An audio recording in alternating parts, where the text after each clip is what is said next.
Hello, goblins and ghouls, and welcome to Dagon. Now, this is a small indie explorative story that I found on Steam. Now, if you're like me and you like Lovecraftian horror and you love H.P. Lovecraft and his works, then I'm sure you're going to love what I have in store for you today. The description is as follows. Face unspeakable horrors, succumb to madness. Welcome to a free demonic narrative experience inspired by H.P. Lovecraft. Now, I love H.P. Lovecraft, and as probably anyone knows, I think H.P. Lovecraft stuff is awesome. I love cosmic horror. I think cosmic horror done well is one of the best things you can ever get. I know nothing about this little experience, but it's a little explorative narrative game that has Lovecraft elements to it, and so I'm really excited to get into this. So without further ado, let's get into Dagon. Dagon is a faithful interactive adaptation of H.P. Lovecraft's work focused on story and atmosphere. You will not find any difficult choices, action sequences, or inventory management here, and movement is limited to progressing through locations along with the plot. This is going to be a different kind of game and a different experience for anyone watching, but if you really enjoy this stuff, make sure to like, comment, and subscribe. It really means the world to me, and let's get on with it. I am writing this under an appreciable mental strain, since by tonight I shall be no more. Okay, right, we're in. Okay.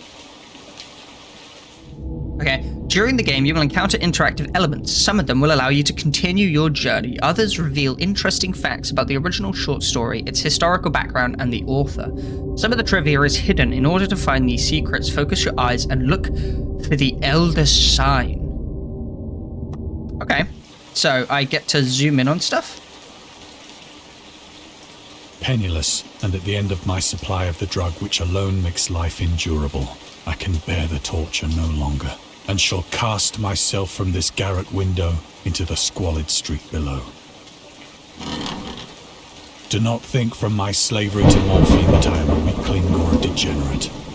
When you have read these hastily scrawled pages, you may guess, though never fully realize, why it is that I must have forgetfulness or death. Okay. What else can we... Okay, what's this? Morphine. Morphine entered into use in the 19th century and was routinely administered to treat severe pain during the American Civil War 1861 to 1865 and World War I 1914 to 1918. It was also sold without restrictions until 1914. Morphine became more popular after the invention of the hypodermic syringe around 1854. Friedrich Serturner, I'm 100% sure I'm pronouncing that wrong, who first isolated the substance, originally named it morphium, after Morpheus, the Greek god associated with dreams. That's cool, I did not know that. At the time when Dagon was published, morphine abuse, known as soldier's disease, already posed a big problem in the United States. You can read the discovered trivia immediately or go back to them later in the main menu. Turn off displaying trivia if you find that the feature distracts you from the story. This can be changed at any time in the options, so trivia on finding them. No, I think they're cool. Right, what else? Can we gander anything else around here? I think that's it. Let's get to writing, gang! It was in one of the most open and least frequented parts of the broad Pacific This is cool. that the packet of which I was supercargo fell a victim to the German sea raider. Okay. Anything I can hint at? No? Okay. Oh damn, they're firing shots. The Great War was then at its very beginning, and the ocean forces of the Hun had not completely sunk to their later degradation, so that our vessel was made a legitimate prize, whilst we of her crew were treated with all the fairness and consideration due us as naval prisoners. Okay. Am I falling through the floor? No, I just think the boat's falling through me. Ooh, trivial stuff. Anything else? No. Right. Trivia time. The Huns. The Huns were Central Asian nomads who established a dominion in Europe and invaded the Roman Empire in the 5th century AD. They were known as brutal, deadly warriors and masters of quick raids who also developed powerful composite bows, lassos, and early siege weapons. During World War I, the British used the word Hun as a synonym for Germans in order to emphasize their brutality. However, the term originated when the German Emperor Wilhelm II gave a speech to his troops on the 27th of July 1900 before they embarked to China. Should you encounter the enemy, he will be defeated. No quarter will be given, prisoners will not be taken, and whoever falls into your hands is forfeited. Just as 1,000 years ago, the Huns under their King Attila made a name for themselves, one that even today makes them seem mighty in history and legend. May the name German be affirmed by you in such a way in China that no Chinese will ever again dare to look cross-eyed at a German. The refusal to take prisoners was a clear breach of the laws and customs of war adopted during the First Hague Convention of 1899. Alright, cool. Carry on. So liberal, indeed, was the discipline of our captors, that 5 days after we were taken, I managed to escape alone, in a small boat, with water and provisions for a good length of time. Very nice.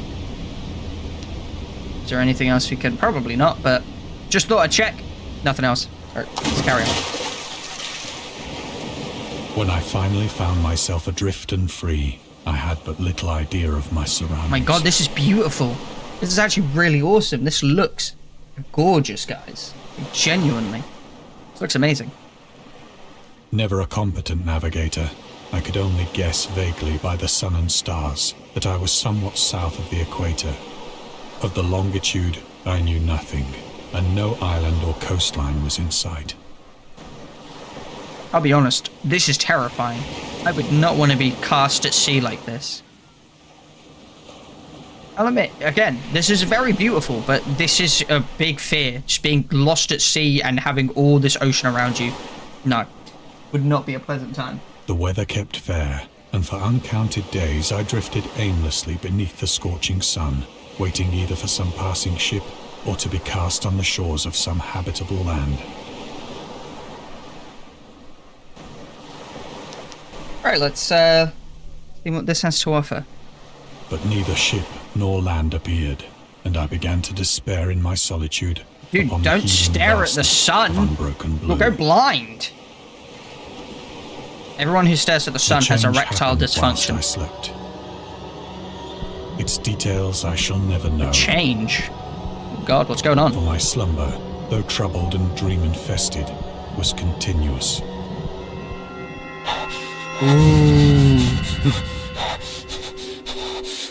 Okay, this is some pretty horrific stuff. We dreamt of some crazy stuff. When at last I awoke, it was to discover myself half sucked into a slimy expanse of hellish black mire, which extended about me in monotonous undulations as far as I could see. Undulations, I love that word. And in which my boat lay grounded some distance away. Though one might well imagine that my first sensation would be of wonder at so prodigious and unexpected a transformation of scenery, I was in reality more horrified than astonished. For there was in the air, and in the rotting soil, a sinister quality which chilled me to the very core. The region was putrid with the carcasses of decaying fish, and of other less describable things which I saw protruding from the nasty mud of the unending plain. Perhaps I should not hope to convey in mere words the unutterable hideousness that can dwell in absolute silence and barren immensity. This guy's voice acting is incredible. There was nothing within hearing and nothing in sight save a vast reach of black slime. Yet the very completeness of the stillness and the homogeneity of the landscape oppressed me with a nauseating fear. I would run up to some of these things in my dream and poke them. The sun was blazing down from a sky which seemed to me almost black in its cloudless cruelty, as though reflecting the inky marsh beneath my feet. We got here? Boat, can we investigate anything? Probably not, right? I don't imagine we probably could, so let's just carry on with it. As I crawled into the stranded boat, I realized that only one theory could explain my position. Fish! Through some unprecedented volcanic upheaval, a portion of the ocean floor must have been thrown to the surface, exposing regions for which innumerable millions of years had lain hidden under unfathomable watery depths. That is a big so mess. Great was the extent of the new land which had risen beneath me that I could not detect the faintest noise of the surging ocean, straining my ears as I might. Nor were there any seafowl to prey upon the dead things. I have to say, That is one undulating big mound of pulsating mush. Right, let's carry on. For several hours I sat thinking or brooding in the boat, which lay upon its side and afforded a slight shade as the sun moved across the heavens. Oh shit, that sun do be moving though. Oh damn, he's moving. As the day progressed, the ground lost some of its stickiness and seemed likely to dry sufficiently for travelling purposes in a short time. That night I slept but little, and the next day I made for myself a pack containing food and water, preparatory to an overland journey in search of the vanished sea and possible rescue. I'm gonna be honest with you, Chief. I don't think there's any rescue from here, man. I think you just die. Truly. Honestly. On the third morning, I found the soil dry enough to walk upon with ease. The odour of the fish was maddening, but I was too much concerned with graver things to mind so slight an evil, and set out boldly for an unknown goal. I don't suppose there is probably anything. No? Okay, let's just carry on. I don't want to be faffing around too much. All day I forged steadily westward, guided by a faraway hummock which rose higher than any other elevation on the rolling desert. This looks like the aliens from Starship Troopers. If you know what I'm talking about. But they kind of look like the aliens from Starship Troopers, but let's carry up. Oh, it's got more legs. Oh, whale! I don't really like the way those legs are protruding. That makes me really uncomfortable. That night, I encamped, and on the following day still travelled toward the hummock, though that object seemed scarcely nearer than when I had first espied it. I thought that was the whole idea, was to get closer to the object, no? Ooh. The horrors of the ocean. The creator of the Cthulhu mythos and the fictional underwater city of R'lyeh was convinced that life could not exist at the bottom of the ocean because the water pressure would make it uninhabitable. Today we know the darkest depths of the ocean are home to many peculiar organisms. The deepest dwelling fish we have discovered so far, the Mariana snailfish, can live about 8,000 meters, more than 26,000 feet below the ocean's surface in never-ending darkness, and at the hellishly crushing pressures hundreds of times stronger than those found at sea level. Upon glancing at the modern photos of deep-sea creatures such as the anglerfish, the fangtooth, or the viperfish, and their truly Lovecraftian characteristics, it's hard to not find some irony in this. That is insane, though. More than 26,000 feet is crazy. Alright, let's carry on. I'm enjoying this. This is cool.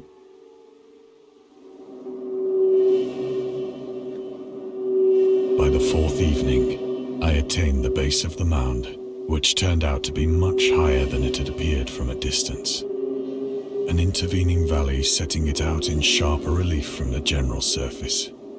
Too weary to ascend, I slept in the shadow of the hill. Well, it should be covered in the shade. It'll get cold at night, though. I know not why my dreams were so wild that night, but ere the waning and fantastically gibbous moon had risen far above the eastern plain, I was awake in a cold perspiration, determined to sleep no more. Such visions as I had experienced were too much for me to endure again. I'm not gonna lie, man. I wouldn't want to sleep either. And in the glow of the moon, I saw how unwise I had been to travel by day. Without the glare of the parching sun, my journey would have cost me less energy. Indeed, I now felt quite able to perform the ascent which had deterred me at sunset. Picking up my pack, I started for the crest of the eminence. Alright, we're gonna just climb this shit? Really? No way are we climbing this. I have said that the unbroken monotony of the rolling plain was a source of vague horror to me. I'm gonna be honest, I'd probably just die. I'd just lay down and starve to death. But I think my horror was greater when I gained the summit of the mound and looked down the other side into an immeasurable pit or canyon. Ooh, are we going to see like a giant hole? Whose black recesses the moon had not yet soared high enough to illumine. We don't get to see it, so it's just like an endless void. I felt myself on the edge of the world, peering over the rim into a fathomless chaos of eternal night. Ooh, that's cool. Through my terror ran curious reminiscences of Paradise Lost, and of Satan's hideous climb through the unfashioned realms of darkness. Ooh, why is it lighting up? As the moon climbed higher in the sky, I began to see that the slopes of the valley were not quite so perpendicular as I had imagined. Ledges and outcroppings of rock afforded fairly easy footholds for a descent. We're gonna go down there? Whilst after a drop of only a few hundred feet, the declivity became very gradual. Oh, we're going down there. Okay. Urged on by an impulse which I cannot definitely analyze, I scrambled with difficulty down the rocks and stood on the gentler slope beneath, gazing into the Stygian deeps, where no light had yet penetrated. You wouldn't catch me doing this. I'd die. All at once, my attention was Badly. captured by a vast and singular object on the opposite slope, which rose steeply about 100 yards ahead. Looks of like me. an obelisk. An object that gleamed whitely in the newly bestowed rays of the ascending moon. Anything I can, no, probably not. Let's carry on. This is really cool, guys. I really like this. That it was merely a gigantic piece of stone, I soon assured myself. Oh, that's just Jerry, the gigantic piece of stone. He's no harm to But I anyone. was conscious of a distinct impression that its contour and position were not altogether the work of nature. A closer scrutiny filled me with sensations I cannot express.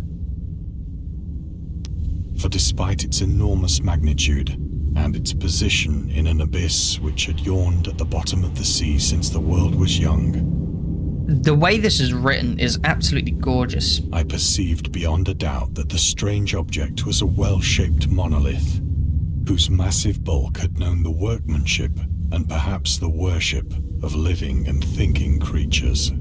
Dazed and frightened, yet not without a certain thrill of the scientist's or archaeologist's delight, I examined my surroundings more closely. As you should, my guy. You are in uncharted territory right now. The moon, now near the zenith, shone weirdly and vividly above the towering goblins and ghouls, steeps look what's this. that hemmed in the chasm, and revealed the fact that a far-flung body of water flowed at the bottom, winding out of sight in both directions and almost lapping my feet as I stood on the slope.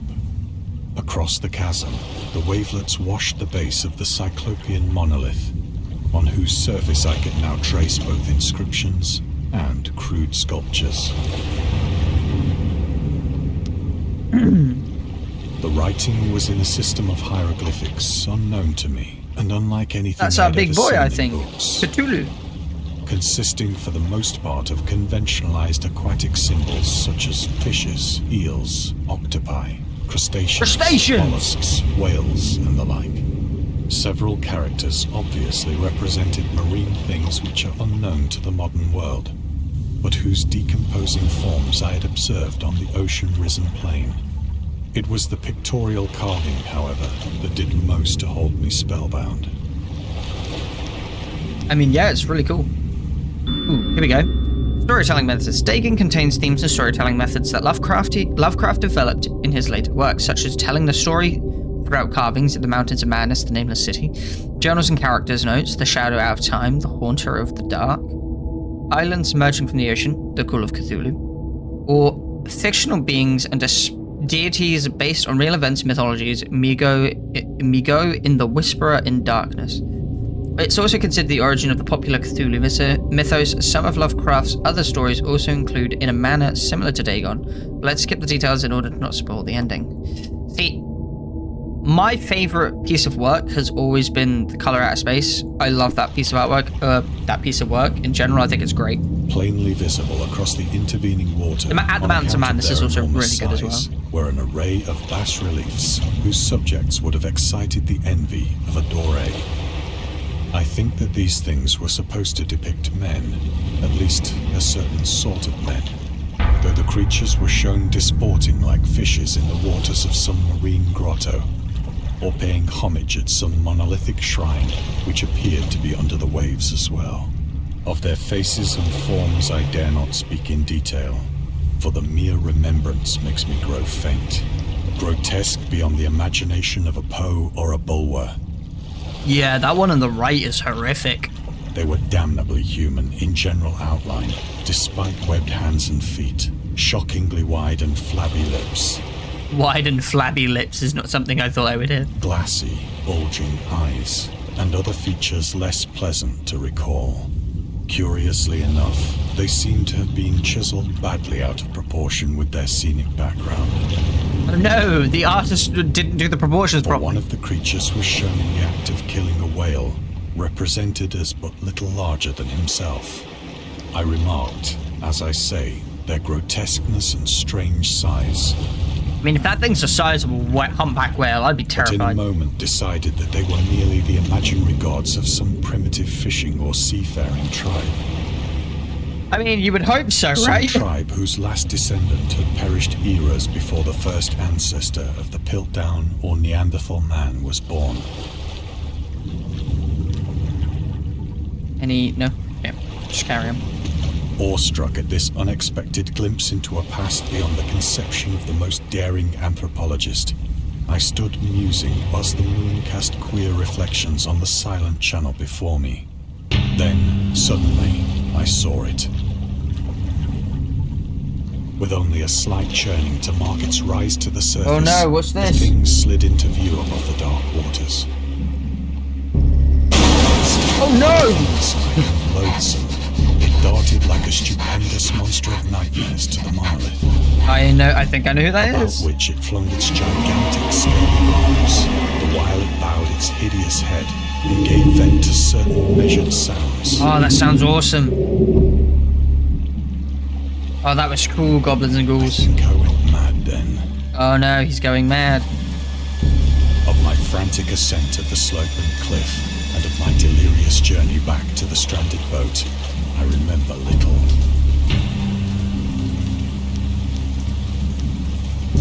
Oh no, he's going mad. Okay, we need to go. I believe I sang a great deal, and laughed oddly when I was unable to sing. Keep going, keep going. I have indistinct recollections of a great storm sometime after I reached the boat. Well, this is not good. At any rate, I know that I heard pearls of thunder and other tones which nature utters only in her wildest mood.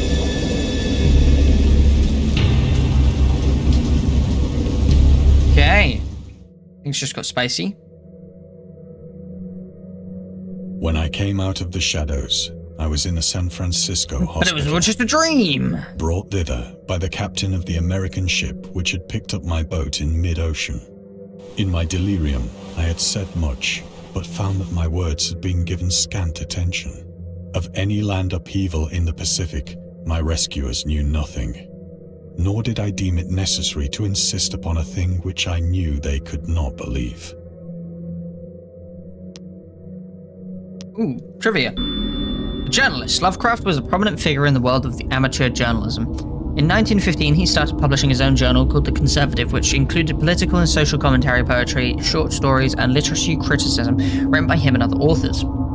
Howard was a skilled wordsmith, but he also took criticism to heart, which resulted in his decision to step away from writing poetry and concentrate on weird fiction again for the first time since his teenage years. Dagon, published in 1919, is one of the short stories written during that period. In this example excerpt from The Conservative, the master of horror fiction explains that his attitude towards warfare and the idea of world peace. Why any sane human being can believe in the possibility of universal peace is more than the conservative can fathom. Should the entire civilized world agree simultaneously to disarm one or more nations, would undoubtedly retain secret armaments, and at the proper time take advantage of their more altruistic and less astute contemporaries. In a wild career of conquest against unarmed victims, no country is or ever can be above warfare until the basic impulses of the human animal shall have miraculously changed. Very cool. Hey, the door opened. Let's go. For Once me? I sought out a celebrated ethnologist and amused him with peculiar questions regarding the ancient Philistine legend of Dagon, the fish god. The fish god.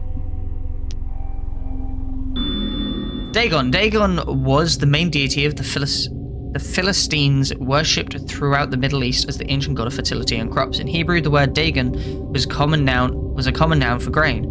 The rulers of Akkad chose him as the patron saint of their war conquests. He also appeared as the judge of death in an Assyrian poem and an underworld prison warder in one of the Babylonian texts. He is often mistakenly taken for a fish god due to the wrong interpretation of his name, as in Hebrew the word dag means fish. In H.P. Lovecraft's work, Dagon is an underwater deity ruling over the deep ones, a humanoid race with fish traits that resides in the oceans. He is worshipped by a secret cult called the Esoteric Order of Dagon. That was very cool. Is this next? But soon perceiving that he was hopelessly conventional, I did not press my inquiries. Okay. We go here. August Deleuth in the Cthulhu Mythos. August Deleuth was an American writer and an anthologist who he also befriended Lovecraft and published many of his works through his company Arkham House. Although he greatly contributed to the popularization of the author's work, after his death he is surrounded by numerous controversies. One of his most questionable decisions involved introducing the good versus evil doctrine. Deleuth was a devout Catholic to the Cthulhu Mythos, which contrasted with Lovecraft's view of the world and his approach to cosmic horror. As a result, the author's works are often misunderstood and misinterpreted in today's culture. It is also worth noting that Lovecraft was never really interested in creating a mythology, and the term Cthulhu Mythos was coined by Deleuth after the author left the mortal plane. Very pleasant way of saying he passed away. Oh, we go over here a clock.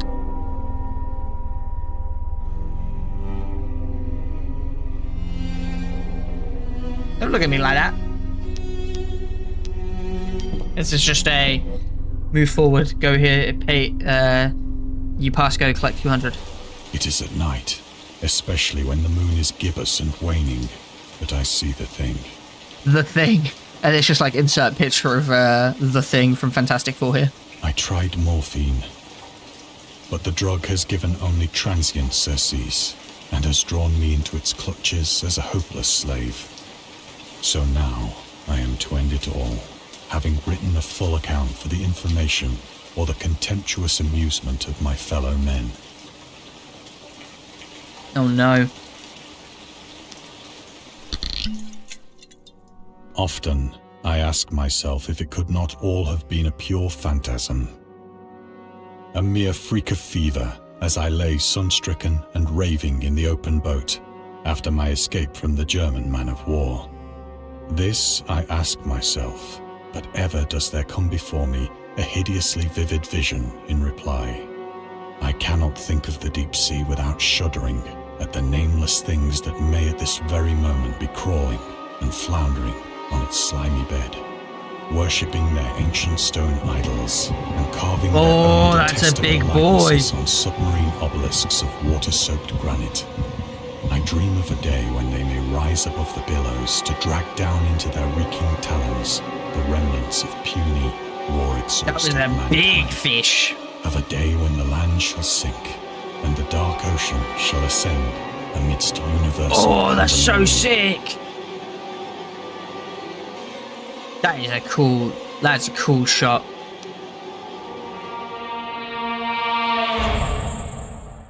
That was a really cool shot. The end is near. I hear a noise at the door, as of some immense slippery body lumbering against it.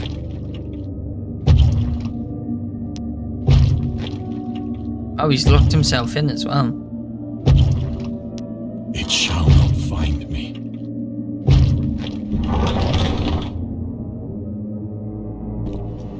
I think it's found you, bro. God, that hand! I've come for your pickle. The window!